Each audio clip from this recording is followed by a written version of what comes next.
여러분 한 주간 동안 잘 지내셨습니까? 로마서 두 번째 시간 우리 기도하심으로써 시작하겠습니다. 거룩하시고 자비로우신 하나님, 오늘 저희들 성경 공부 두 번째 시간 시작하려고 합니다. 하나님 함께 하셔서 이 성경 공부에 참여하시는 모든 분들에게 하늘의 지혜와 신령한 말씀의 은혜를 주셔서 저희들이 이 말씀을 통하여 하나님의 뜻을 깨닫게 하여 주시고 또 주님 주시는 은혜도 누리게 하여 주시옵소서. 이제 시작하는 시간이 오니 끝까지 하나님 함께해 주시기를 간절히 소망하며 예수 그리스도의 이름으로 간절히 기도합니다. 아멘.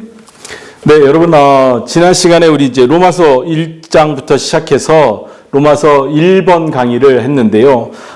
지난주에 우리가 1장 1절부터 17절까지 했는데 로마서 1장 1절부터 17절까지의 말씀 중에서 제일 중요한 게 이제 17절의 말씀인데 그 말씀을 조금 더 설명을 다시 한번 정리를 하고 시작하도록 하겠습니다. 오직 의인은 믿음으로 말미암아 살리라 라는 말씀.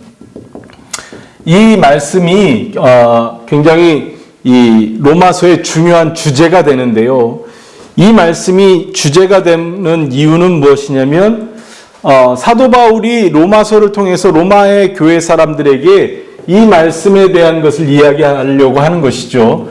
이 말씀을 우리가 흔히 칭의라고 이야기하는데 사람이 삶을 얻을 수 있는 방법이 믿음이라는 것, 이 믿음을 통해서 살 수 있다. 믿음으로 의롭게 된다라는 것이죠. 그래서 이 믿음이라는 것이 강조되고 이 믿음으로 의롭게 된다라는 것을 우리가 칭의라고 합니다. 그래서 이 칭의를 우리가 쉽게 영어로 justification이라고 cation by faith라는 이렇게 흔히 씁니다. 그리고 혹은 그냥 간단하게 justification이라고 얘기를 하는데 justification by faith, 칭의라는 이 교리는 지난주에도 말씀드렸지만 우리 개신교에서는 굉장히 중요한 교리이고 마틴 루터가 종교개혁을 일으키게 되는 가장 중요한 단서가 되는 근거가 되는 것이 바로 이 믿음으로 의롭게 된다. 믿음으로 의롭게 된다라는 것입니다. 이 칭의의 교리가 결국엔 오늘 우리가 이제 두 번째 강의에서 할 사도 바울이 로마 교회에 보내면 편지 두 번째 1장 18절부터 3장 20절까지에 나오는 죄에 관한 이야기, 이 죄에 관한 이야기를 시작하게 되는 이제 그 과정이 됩니다. 로마서를 보면은 1장 1절부터 17절까지 이 앞에 부분에 주제를 던져줍니다. 그리고 이 주제로 가기 위한 내용들을 이제 과정을 시작해서 다시 결과로 이 주제로 돌아오게 되는 그런 식의 이야기로 기록되어져 있는데 로마서는 굉장히 논리적으로 잘 쓰여진 그런 편지입니다. 그래서 이 내용들을 잘 살펴보면 우리가 굉장히 중요한 신학적인 주제들, 신앙적인 고백들을 찾아낼 수 있는데 오늘은 특별히 죄에 대한 이야기입니다. 그러면 오늘 이 죄에 대한 이야기를 이제 시작할 텐데 이 죄에 대한 이야기를 시작하면서 오늘 이야기의 결론이 어디에 가 있느냐? 여러분 3장 20절 말씀에 가 있습니다. 여러분 우리 한번 같이 성경을 보겠습니다. 로마서 3장 20절에 보면 뭐라고 기록되어 있냐면 그러므로 율법의 행위로 그의 앞에 의롭다 하심을 얻을 육체가 없나니 율법으로는 죄를 깨달음이니라 라고 되어 있습니다. 자, 율법으로 의롭다 함을 받을 존재가 없다. 이것이 오늘 이 죄에 대해서 이야기하는 결론입니다. 다시 말해서 오늘 우리가 이야기할 이 죄라는 주제에 대한 결론, 이 죄라는 것에 대해서 죄의 보편성에 대해서 이야기하는데 이 보편성에 대해서 이야기하는데 사도 바울은 죄에 대한 이야기를 하면서 유대인과 헬라인을 구별하면서 이야기하는 것처럼 이야기를 시작을 합니다. 그러나 결론은 보편성, 모두가 다 누구도 의롭다함을 받을 사람이 없다. 율법으로는. 법으로는 의롭다함을 받을 존재가 없다. 아까 우리가 조금 전에 제가 지난 시간에 우리가 배웠던 거, 공부했던 거 내용을 정리하면서 로마서 1장 17절 의롭다함을 무엇으로 받는다고요? 예, 믿음으로 의롭다함을 받는다. 그것이 뭐라 그랬어요? 의롭게 칭함을 받는다. 어떻게? 믿음으로. 그런데 율법으로는 의롭다함을 받을 수 없다. 이것이 오늘 이야기의 주제고 결론입니다. 그러니까 다시 한번 간단하게 설명을 드리자면 로마서 전체를 통해서 이야기하고 싶은 것, 우리가 의롭다함을 받아서 우리가 생명을 얻고 삶을 얻어야 되는데 이 의롭다함을 얻는 방법이 오직 믿음에 있다. 이것이 로마서에 보내는 편지의 주제입니다. 그러면 왜 오직 믿음에만 있는지 설명을 하는 거죠. 1번, 죄에 대해서 이야기하는데 죄에 대해서 이야기하면서 죄는 유대인이나 헬라인이나 이방인이나 누구도 우리는 죄인이 아닌 우리는 의롭다함을 얻을 방법이 없다라는 이야기를 하는 거예요. 모두 다 죄 아래 있다라고 이야기를 하는 거죠.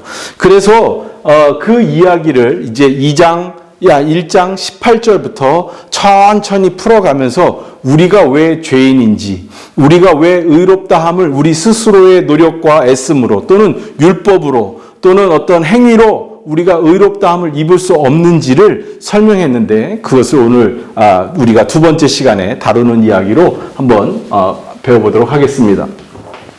여러분 오늘은 특별히 성경을 조금 자세히 읽으셔야 될 것 같아요. 왜냐하면 로마서가 다른 성경에 비해서 굉장히 어렵게 쓰여진 편지이다 보니까 이 말의 의미가 무엇인지를 좀 살펴야 되거든요. 자, 그래서 우선 로마서 1장 18절부터 좀 읽으면서 진행하도록 하겠습니다.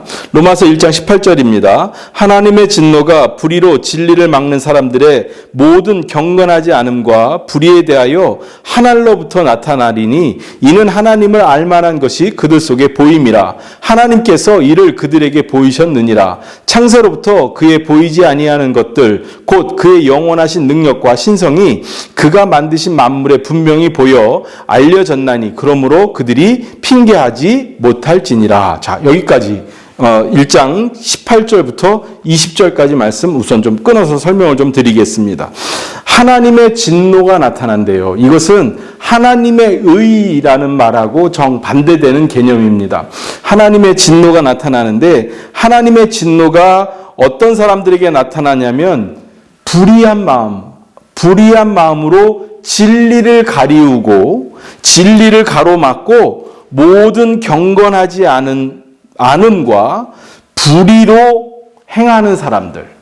즉 하나님의 진리를 가리우고 불의한 마음으로 행동하는 사람들에게 하나님의 진노가 나타나는데 왜 그렇게 하나님이 그런 사람들에게 진노를 나타내냐면 그 사람들에게 하나님께서 하나님을 알만한 것을 그 속에 심어주셨다라는 거예요.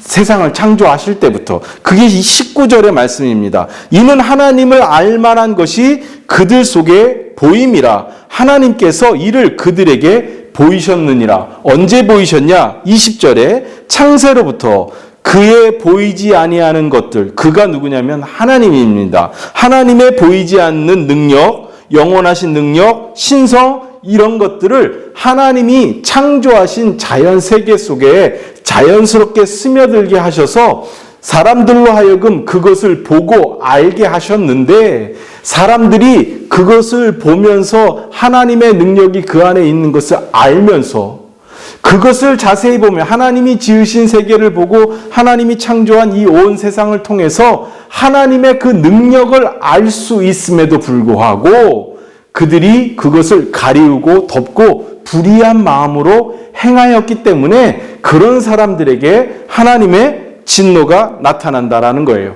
그러면 그런 사람들이 누구인가요? 예, 저와 여러분, 우리 모두입니다. 모든 사람들이 이 땅에서, 이 세상에서, 하나님이 창조하신 세상에서 살면서 하나님이 창조한 세계 속에 오묘한 진리와 사람의 능력이나 과학의 능력으로 할 수 없는 정말 어떤 인간의 힘과 능력과 지식으로는 설명할 수 없는 오묘한 것들, 놀라운 능력들을 보면서 결국엔 하나님이 계심을 고백할 수밖에 없음에도 불구하고 그렇지 않고 그것들을 인간의 지식이나 주장이나 어떤 논리로 누르고 감추고 하면서 하나님 앞에 영광 돌리지 않고 하나님을 인정하지 않는 그런 모든 사람들을 불의한 사람, 경건치 못한 사람이라고 말씀하고 계시는 거예요. 그래서 21절에 보면 하나님을 알되 하나님을 영화롭게도 아니하며 감사하지도 아니하고 오히려 그 생각이 허망하여지며 미련한 마음이 어두워졌나니 스스로 지혜 있다 하나 어리석게 되어 썩어지지 아니하는 하나님의 영광을 썩어질 사람과 새와 짐승과 기어다니는 동물 모양의 우상으로 바꾸었느니라. 여러분 무슨 말씀인지 금방 이해가 되시죠? 예, 사람들이 그 놀라운 하나님의 능력, 하나님의 놀라우신 사랑, 그 모든 것을 보면서 하나님께 영광 돌리는 것이 아니라 우상에게 예배를 드리고 우상을 섬기고 우상에게 절하는 그 우상 숭배의 죄를 범하였다라는 그런 말씀이에요. 그러니까 하나님께서 세상을 창조하시고 사람을 창조하셨는데 이 사람이 타락하게 되었다라는 것이죠. 자, 요 이야기를 설명을 드리기 위해서는 아담의 이야기를 잠깐 해야 되는데 이 아담의 이야기는 여러분 제가 이미 이전에 많이 설명을 예배 때 설교 때도 많이 드렸고 했기 때문에 아주 간단하게 하겠습니다. 하나님이 모든 세상을 창조하셨어요. 무엇으로 창조하셨어요? 말씀으로 창조하셨어요. 말씀으로 창조하신 이 모든 세계를 보시고 하나님이 보시기에 너무 좋았더라. 보시기에 좋았더라라는 이 표현은 무슨 뜻이냐면 완전하였다, 퍼펙트하였다라는 그런 의미입니다. 그러니까 창조가 완벽했다라는 뜻이죠. 그런데 그것은 그냥 뭐 어떤 보기에만 좋은 것이 아니라 모든 균형과 조화와 또 어떤 자연적인 이치와 과학적으로나 뭐 이 모든 면에서 완벽했다라는 거예요. 정확했다라는 거예요. 그것을 제가 미국에 있을 때 그 우주 물리학자가 이야기하는 표현으로 하자면 태양으로부터 저 명왕성에 이르기까지 이 태양계에 있는 모든 별들이 그 순서대로 쭉 나열되어서 차례대로 그 속도에 말아서 그 태양을 도는 그 주기에 따라서 돌면서 서로 밀지도 않고 당기지도 않고 딱 그 자리를 계속 유지하면서 영원토록 그 상태를 유지할 수 있는 완전한 상태, 그것이 보시기에 좋았더라의 의미다라고 이렇게 설명을 하더라고요. 그러니까 하나님의 창조는 완전하였다, 완벽하였다라는 그런 뜻이죠. 그렇게 지어졌고, 그렇게 지어진 것들 중에는 나무도 있고 새도 있고 물도 있고 풀도 있고 뭐 다 있지만 또 누가 있습니까? 사람이 있지요. 아담이 있고 또 여자가 있습니다. 그런데 그렇게 완벽하게 지어진 사람이 그만 타락하고 말지요. 타락하고 말아서 그들이 하나님의 뜻을 어기기 시작해요. 하나님이 창조된 세계의 질서는 어떤 것이었냐면 하나님이 명하시는 것을 모든 피조물들이 의심 없이 그것에 대해서 어떤 의구심도 없고 질문도 없고 그것에 대해서 어떠한 반항도 없이 그냥 무조건 순종하고 하나님의 말씀이 곧 모두에게 기쁨이고 만족이고 감사였어요. 그래서 그 하나님의 말씀을 따르는 것이 그들에게 행복이고 기쁨이었고 그것이 완벽한 조화였어요. 그런데 이 아담이 또 여자가 선악을 알게 하는 나무의 열매를 먹음으로써 이 하나님의 말씀의 기쁨이 깨지기 시작한 거예요. 그래서 이 사람들이 아담과 여자가 선악을 알게 하는 나무의 열매를 통해서 지식을 얻어서 본인들이 선과 악을 스스로 구별하기 시작했어요. 그럼으로써 하나님이 창조하신 세계에는 하나님의 기준, 하나님의 선악을 구별하는, 하나님이 이것은 선한 것이니 해도 되고 저것은 악한 것이니 하지 말아라 하고 정하신 이 하나님의 창조 세계를 다스리는 창조 세계의 기준이 되는 하나의 기준이 있었는데, 여기에 아담의 기준이 생기고 여자의 기준이 생기기 시작한 거예요. 그러니까 기준이 하나였는데 두 개가 되고 세 개가 된 것이죠. 그럼으로써 이 아담이 또는 여자가 하나님의 기준을 따르지 않게 된 거예요. 그것은 불순종이죠. 불순종. 불순종으로 인해서, 이 불순종으로 인해서 아담과 여자 안에 있는 하나님의 하나님의 이미지가 깨지게 된 거예요. 하나님이 우리를 하나님의 형상대로 지었다고 하잖아요. 그때 그 형상을 우리가 이미지라고 하는데, 우리의 안에 있는 하나님의 형상이 깨지게 된 것이에요. 그것이 우리에게 타락이죠. 그 타락으로 인해서 우리는 하나님의 창조 세계 속 안에 있는 하나님의 능력, 하나님의 권능, 하나님의 은혜, 이것을 우리가 알매도 알지만, 우리가 그것을 알매도 불구하고 우리의 기준으로 하나님의 그것을, 하나님의 기준을 우리가 따르지 않고 그것을 무시하고 우리 뜻대로, 우리 생각대로, 우리 판단대로 하려고 하기 시작한다라는 것이죠. 그것이 바로 오늘 여기 18절부터 19절, 20절, 21절, 22절, 23절 여기서 하시는 말씀이에요. 불의한 마음으로 진리를 따르지 않고 진리를 덮어버리고, 그래서 경건하지 않고 불의하고, 이런 사람들에게 하나님의 하늘로부터 하나님의 진노가 나타난다. 이것이 죄에 대한 시작의 이야기입니다. 그리고 그렇게 된 우리 인간들이 하나님을 영화롭게 섬겨함에도 불구하고 엉뚱하게 우상을 숭배하고 또 마음이 허망해져서 우리가 우리 멋대로 지내게 되는데, 그 결과가 어떻게 되느냐? 세 가지로 나옵니다. 하나님께서 그렇게 자기들 멋대로 하나님의 뜻을 따르지 않고 자기 멋대로 지내는 사람들에게 하나님께서 세 가지로 대응을 하시는데, 첫 번째 24절에 보면 그들을 마음의 정욕대로 더러움에 내버려 두셨다라고 되셨어요. 정욕이라고 나오는데, 정욕의 더러움에 내버려 두사 그들의 몸을 서로 욕되게 하셨느니라 라고 하셨습니다. 여기서 내버려 두셨다. 또 26절에는 뭐라고 되어 있냐면 부끄러운 욕심에 내버려 두셨다라고 되어 있어요. 부끄러운 욕심에 내버려 두셨다. 또 28절에 보면 뭐라고 되어 있냐면 그들이 마음에 하나님 두기를 싫어하며 하나님께서 그들을 그 상실한 마음대로 내버려 두셨다. 상실한 마음대로 내버려 두셨다라고 되어 있는데, 여기서 내버려 두셨다라는 말씀은 영어 성경으로 보니까 기브업이에요. 기브업. 포기하셨다라는 거예요. 포기하셨다. 그 사람들을 어떻게 더 이상 구제하려고 하시는 것을 그냥 포기하셨다라는 거예요.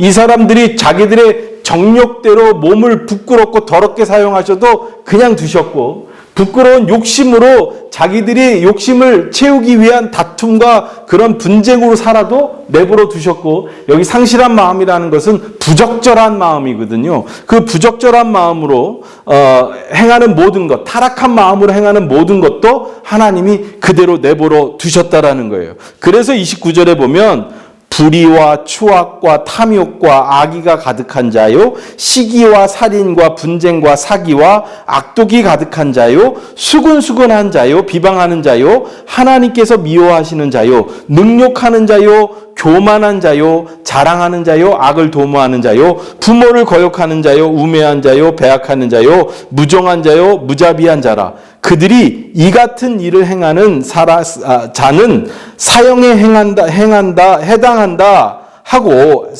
죄송합니다.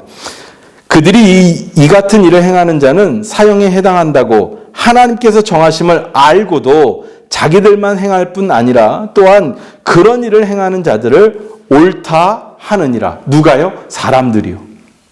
그러니까 지금 말씀이 로마서 1장 1절부터 17절까지는 인사하고 뭐 내가 사도고 또 사도로 보내심을 받아서 너희들한테 가기를 원하고 그러면서 복음을 부끄러워하지 아니하고 복음에는 이제 믿음이 나타나서 그 믿음으로 우리가 믿음에 이르게 하나니 오직 의인은 믿음으로 말미암아 살리라.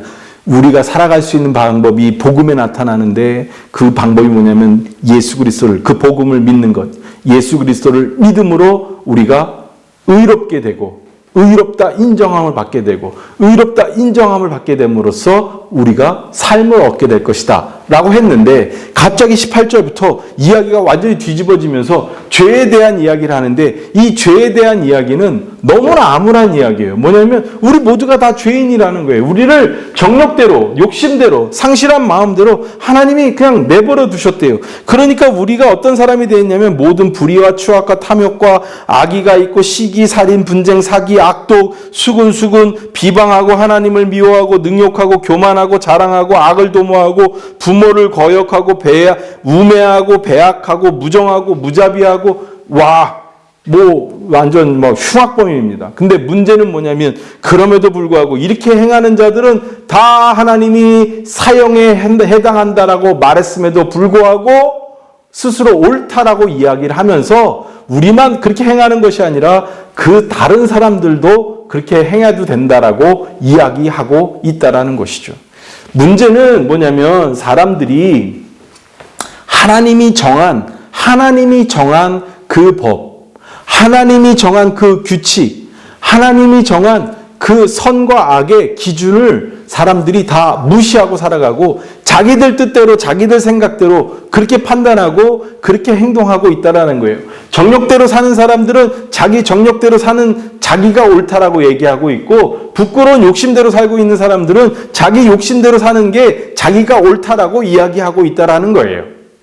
이것이 모든 사람들이 가지고 있는 보편적인 문제라는 거죠. 그것이 우리 모두가 가지고 있는 죄다라는 것을 지금 사도 바울이 로마 교회 사람들한테 설명하고 있는 것입니다. 자, 그래서 2장으로 넘어가서 그러한 사람들에게 하나님께서 심판을 하신다라는 이야기를 하고 있습니다. 그 심판을 하는 것에 대해서 이야기를 하고 계신데 이 심판은 어떤 것을 의미하냐면 하나님의 심판이 나타날 것인데 문제는 뭐냐면 사람들이 자기가 재판관이 되는 거예요. 자기가 심판관이 되고 자기가 재판관이 돼서 자기가 다른 사람을 정죄합니다. 저 사람은 죄인이다. 저 사람은 무슨 죄인이고 저 사람은 뭐고. 그러니까 사람들이 각자가 다른 사람들을 비난하고 판단하고 정죄하고 있는데 문제는 내가 그 사람을 정죄할 자격이 없을 정도로 나도 똑같은 존재라는 것이죠. 그래서 하나님께서 결국엔 우리 모든 사람들을 각자 행한 대로 우리의 행한 모습대로 우리에게 보응하시고 우리를 정죄하신다라는 것이 2장의 시작의 말씀입니다. 그런데 2장의 시작의 말씀에서 우리가 주의 깊게 봐야 될 것은 무엇이냐면 하나님이 우리에게 기회를 주고 계시다라는 거예요. 여러분, 하나님의 심판에 대해서 여러분 한번 잘 생각해 보시면 좋겠어요. 하나님의 심판과 인간의 심판의 차이점이 무엇일까요? 이 사람의 정죄는 죄가 나타남으로써 사람을 정죄하는 것입니다. 그런데 하나님의 정죄는, 하나님의 심판은 사람이 아닌 죄를 드러나게 하는 거예요. 죄가 있음을 나타내는 거예요. 그래서 사람에게 회개하게 하는 거예요. 그래서 우리가 3절, 4절, 2장 3절, 4절 보세요. 이런 일을 행하는 자를 판단하고도 같은 일을 행하는 사람아, 내가 하나님의 심판을 피할 줄로 생각하느냐? 혹 내가 하나님의 인자하심이 너를 인도하여 회개하게 하심을 알지 못하여 그의 인자하심과 용납하심과 길이 참으심이 풍성하심을 멸시하느냐라고 되어 있거든요. 하나님께서 우리를 심판하셔서 우리의 죄가 드러나게 하시는 것은 우리로 하여금 회개하고 우리로 하여금 하나님 앞에 되돌아오게 하시기 위한 하나님의 기다리심과 용납하심과 그런 인자하심이 있는 것을 우리가 그것을 알지 못하고 하나님을 멸시하고 있는 것이 아니냐라고 하시는 것이죠. 그래서 5절 보세요. 다만 내 고집과 회개하지 아니한 마음을 따라 진노의 날 곧 하나님의 의로우신 심판이 나타나는 그 날에 임할 진노를 내게 쌓는도다. 결국엔 하나님의 심판은 회개와 용서와 연관되어져 있을 수 있다라는 거죠. 우리에게 하나님께서 우리에게 죄를 드러나게 하시고 또 우리로 하여금 그 죄를 드러나게 하셔서 우리를 지적하시는 것은 우리를 정죄하시기 위함이 아니라 우리를 회개시키셔서 용서하시기 위함이라는 것이죠. 그러면 여러분 딱 떠오르는 장면이 있지 않습니까? 이스라엘 백성들이 바벨론으로 다 잡혀갈 때에 이스라엘 백성들이 하나님이 우리를 버리셨다라고 했지만 하나님께서는 예레미야 선지자를 통해서 이야기하시잖아요. 너희를 향한 나의 마음을 내가 아나니 내가 너희를 버리고 너희를 저주하고 너희를 그렇게 정죄하는 것이 아니라 내가 너희를 살리기 위함이다. 내가 너희를 사랑하는 것을 말하는 것이다. 라고 이야기하시잖아요. 그러니까 하나님의 진노, 하나님의 심판 이런 것들이 정말 우리가 생각하는 것처럼 어떤 잘못한 것을 철저하게 벌하시기 위한 하나님의 마음이 아니라 어쩌면 하나님의 사랑과 또 우리를 살리시기 위한 하나님의 어떠한 애쓰심 이런 거라고도 볼 수 있지 않을까 하는 그런 생각이 듭니다. 자, 그 다음에요. 6절부터 보실게요. 하나님께서 각 사람에게 그 행한 대로 보응하시는데 참고 선을 행하여 영광과 존귀와 썩지 아니함을 구하는 자에게는 선을 행하는 자에게는 영생을. 그 다음에요. 8절에 오직 당을 지어 진리를 따르지 아니하고 불의를 행하는 자에게는 어떻게 하신다 그랬었어요? 진노와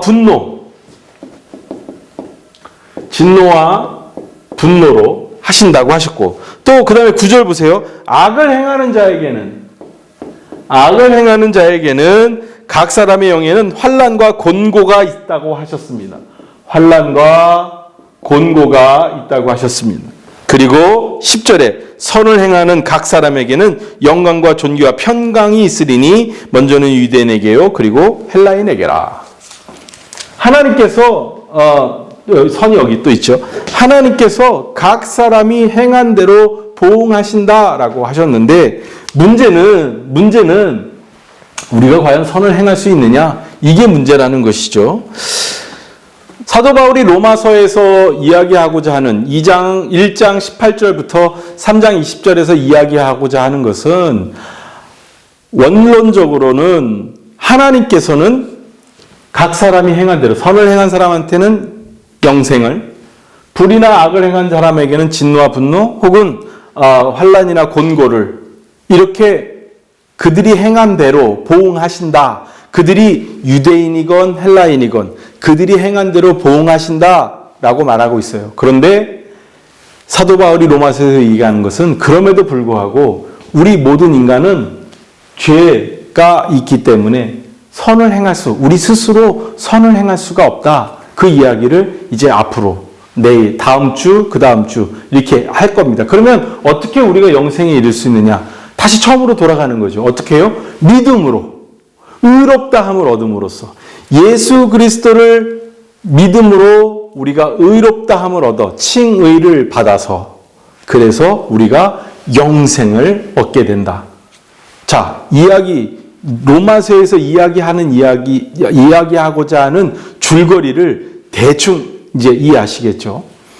오늘은 죄에 대한 이야기를 하고 있는 것입니다.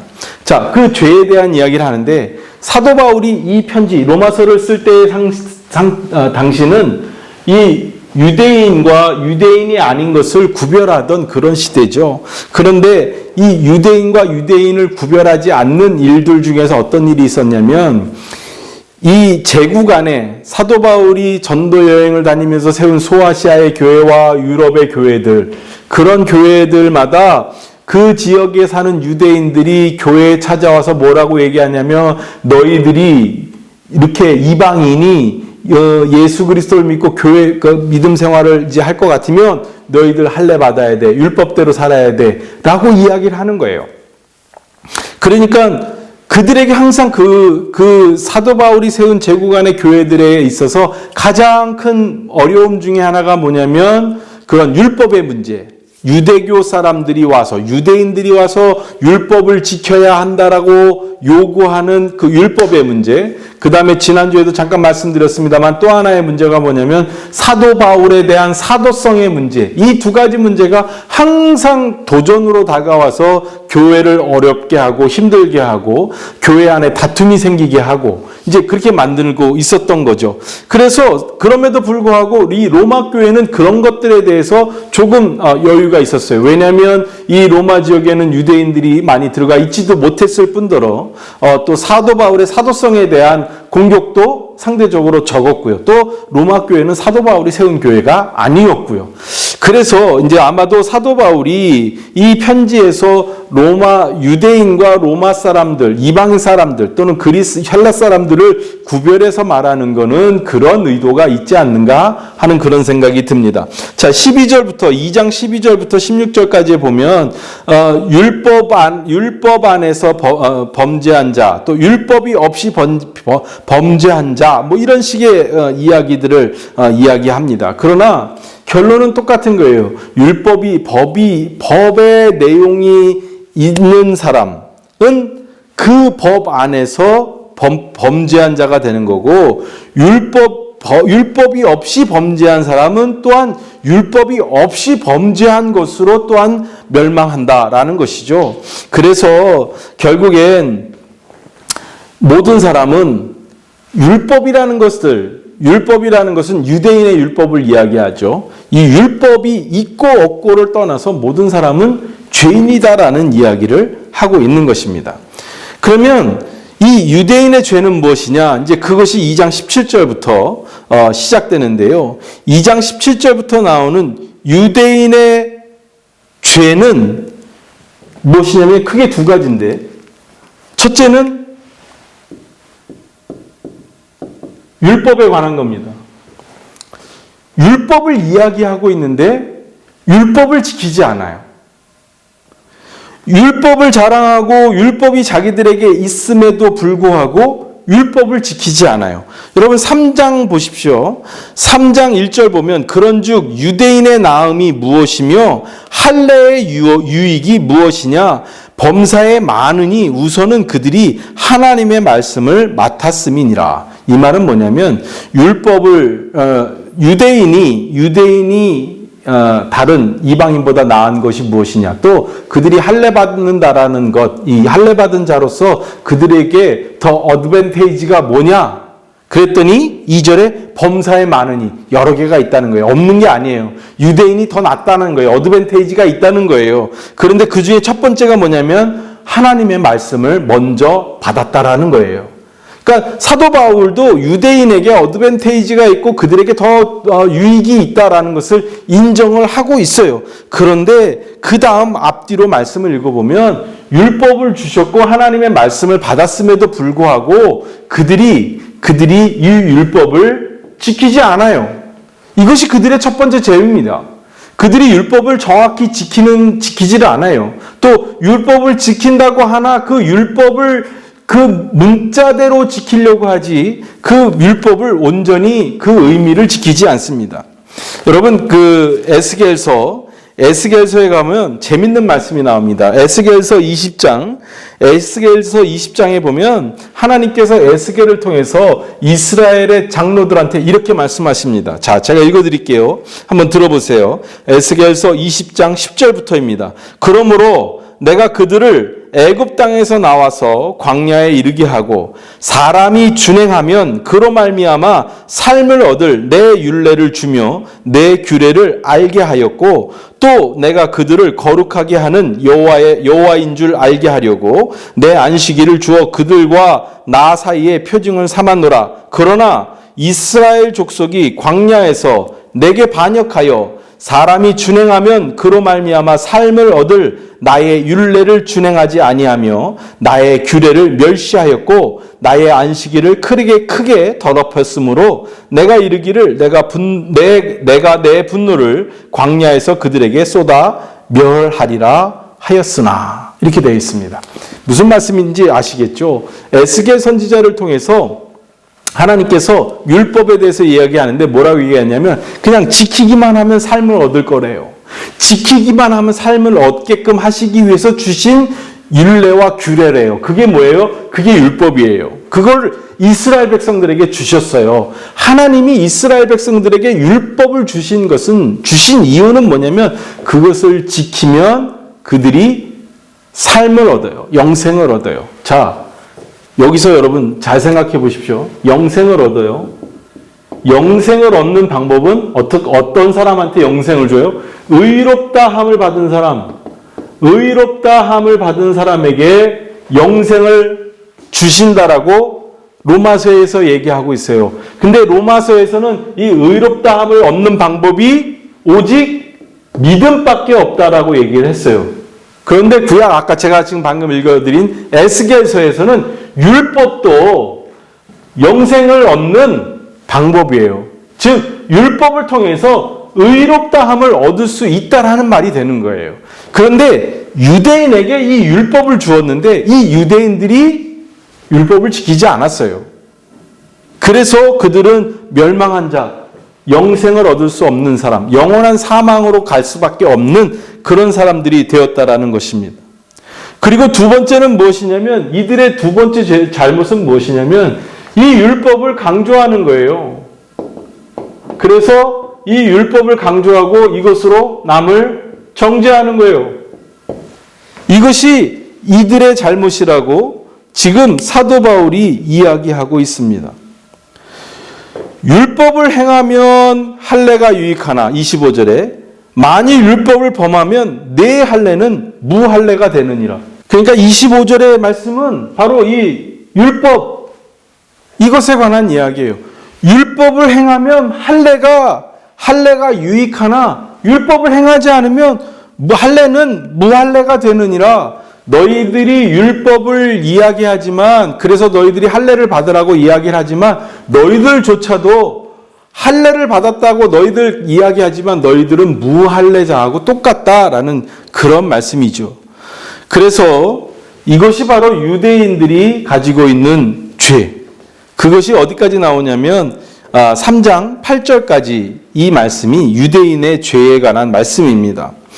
하나님이 유대인을 먼저 선택하셔서 그들에게 생명을 얻을 수 있는 방법을 주셨지만 그들은 하나님의 말씀을 거역했어요. 아까 에스겔서의 표현대로 하자면 하나님을 배반하였습니다. 그 다음에 세 번째로 보편적으로 사람들이 가지고 있는 인류의 죄 또는 우리들의 죄 이것은 무엇이냐? 그것은 이제 3장 9절부터 19절까지 나오는데 한번 읽어보겠습니다. 18절까지. 제가 성경을 읽을게요. 3장 9절입니다. 그러면 어떠하냐? 우리는 나으냐? 결코 아니라 유대인이나 헬라인이라 다 죄 아래 있다고 우리가 이미 선언하였느니라. 기록된 바 의인은 없나니 하나도 없으며 깨닫는 자도 없고 하나님을 찾는 자도 없고 다 치우쳐 함께 무익하게 되고 선을 행하는 자도 없나니 하나도 없도다. 그들의 목구멍은 열린 무덤이요 그 혀로는 속임을 일삼으며 그 입술에는 독사의 독이 있고 그 입에는 저주와 악독이 가득하고 그 발은 피 흘리는데 빠른지라. 파멸과 고생이 그 길에 있어 평강의 길을 알지 못하였고 그들의 눈앞에 하나님을 두려워함이 없느니라 함과 같으니라. 자, 이 말씀들은요 다 시편에 있는 말씀들인데요. 이 말씀들, 시편에 있는 이 말씀들의 내용들이 다 유대인뿐만 아니라 헬라인, 우리 모두가 다 이렇다, 이 표현대로다라고 이야기하는 건데요. 자, 여기서 제일 중요한 말은 뭐냐면 의인은 하나도 없다. 의인은 아무도 없다. 그러면서 이야기하는데 첫 번째, 깨닫는 자도 없다. 깨닫는 자도 없고 깨닫는 자. 두 번째는요, 하나님을 찾는 자. 하나님을 찾는 자도 없다. 그 다음에는요, 그 다음에 목구멍은 열린 무덤이고 혀로는 속임을 일삼으며 그 입술에는 독이 있고 그 입술에는 독사의 독이 있고 그 입에는 저주와 악독이 가득하고. 입에 독이 있는 자들, 독과 악독이 가득한 자. 그리고 발은 피 흘리는데 빠르고 파멸과 고생이 그 길에 있어 평강의 길을 알지 못하고 그들의 눈앞에 있는 하나님을 두려워하지 않는다. 이것이 모든 사람들의 특징이라는 거예요. 그래서 의인은 아무도 없다. 이것이 바로 사도 바울의 결론입니다.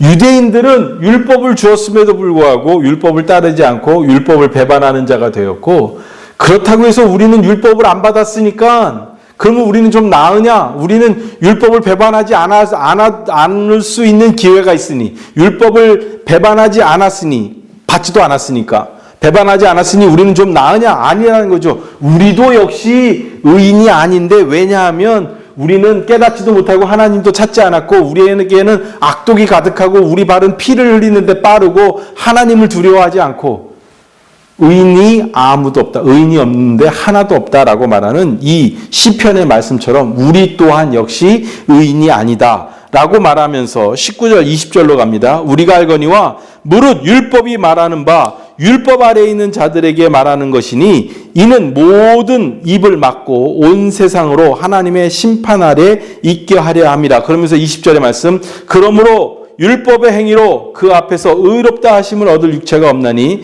율법으로는 죄를 깨달음이라 라고 말하고 있습니다. 자, 여러분 오늘 내용은 거의 끝까지 왔는데요. 오늘 이 사도 바울이 로마 교회의 성도들에게 하는 말, 여러분들 잘 다시 한번 생각해 보시면 좋겠습니다. 로마에 기독교회가 생겼어요. 예수 그리스도를 믿는 사람들이 생겼어요. 아마 이들에게도 유대인의 율법에 대한 어떤 강요 이런 것들이 있었을 것입니다. 그리고 그들도 그러면 우리가 율법을 따라야 되나? 라는 생각도 했을 것입니다. 그리고 율법을 강요하는 유대인들은 이 율법을 지켜야만 하나님의 은혜를 얻는다라고 이야기했을 것입니다. 그런데 사도 바울은 이런 얘기를 하고 있는 거예요. 율법이 중요한 게 아니야. 그 율법을 지키라고 말하는 유대인들조차도 사실은 율법을 지키지 못했고, 그들 스스로가 우리에게 율법을 지키라고 말하기조차 부끄러울 정도로 그들 스스로 하나님 앞에, 율법 앞에 부끄러운 존재들이야. 그러면 우리는 나으냐? 우리도 마찬가지야. 우리도 마찬가지로 하나님의 은혜로 우리가 구원받을 자이지, 우리의 죄가 많아서 그래서 하나님의 은혜가 더 두드러져 보이는 게 아니야. 그러면 하나님의 은혜를 더 두드러져 보이게 하기 위해서 우리가 더 죄를 지을 거야. 그럴 순 없잖아. 라고 이야기를 하는 거죠. 그러면서 하는 말이 무엇이냐면 우리가 죄인이라는 것을 인정해야 돼가 오늘 이야기의 주제입니다. 우리 모두 다 죄인이라는 사실. 나는 죄인 아니야. 나는 정직한 사람이야. 라고 생각하지 말라는 겁니다. 우리는 어떤 방법으로도 영원한 생명에 이를 수 있는 방법이 전혀 없는 존재들이라는 것을 인정해야 된다라는 것을 오늘 로마서 1장 18절부터 3장 20절까지의 말씀에서 말씀하고 있어요. 그러면서 이제 다음 시간에 이야기겠죠. 바로 이어서 3장 21절에 우리를 위한 하나님의 예수 그리스도를 통한 하나님의 은혜, 하나님의 사랑이 나타나고 있음을 다시 이야기하기 시작합니다. 사도 바울이 이 로마 교회 성도들에게 철저하게 죄인인 것을 인정하고 회개하지 않고 자복하지 않고 하나님을 찾지 않고 내가 똑똑하고 잘나고 내가 선하고 나는 의롭다라고 우기는 것이 아니라 나는 죄인이라고 고백할 때 내게 주시는 하나님의 사랑. 오늘 이제 제가 잠깐 미리 다음 주 말씀을 좀 드린다면 21절에 율법 외에 21절 보십시오. 3장 21절. 이제는 율법 외에 하나님의 한 의가 나타났으니 율법과 선지자들에게 증거를 받은 것이라 라고 시작합니다. 율법을 넘어서서 율법하고 상관없이 하나님의 의, 지난주에 말씀드렸죠. 의, 예, 구원을 받게 하는 능력, 이 의가 율법하고 상관없이 의가 나타났대요. 그래서 그 의가 우리에게 이제 올 텐데 이제 그 얘기를 시작하는 거예요. 그런데 이 의, 하나님의 의를 우리가 얻기 위해서는 우리가 죄인인 것을 인정하고 시작해야 된다라고 이야기하는 겁니다. 왜냐하면 내가 죄인이 아니면 하나님의 의가 필요 없겠죠. 왜 내가 죄가 없는데 왜 하나님의 의가 필요해? 내 의로도 내가 구원받을 수 있다라고 생각한다면, 내게 있는 의로움으로 내가 생명을 얻을 수 있다고 한다면 내가 하나님의 의가 왜 필요하겠습니까? 그죠? 그러면 내가 하나님의 의가 필요하다고 생각하는 이유는 뭐예요? 내게 의가 없으니까. 내게 의가 없다라는 것은 내가 죄인이라는 것을 의미하는 거예요. 그러니까 사도 바울이 1장 18절부터 3장 20절까지 우리 모두는 다 죄인입니다 라고 철저하게 우리가 죄인인 것을 조목조목 지목하는 이유가 하나님의 의를 설명하기 위한 첫 번째 단계라는 것입니다. 오늘은 여기까지 하겠습니다. 여러분, 성경 말씀을 천천히 한번 다시 읽어보시고요. 혹시 여러분들 기회가 되시면, 혹시 돈을 주고 사실 필요는 없습니다만은 표준 세번역이라는 성경이 있어요. 표준 세번역. 번역의 차이가 조금 있는 성경인데, 표준 세번역은 현대어로 성경을 번역한 거고요.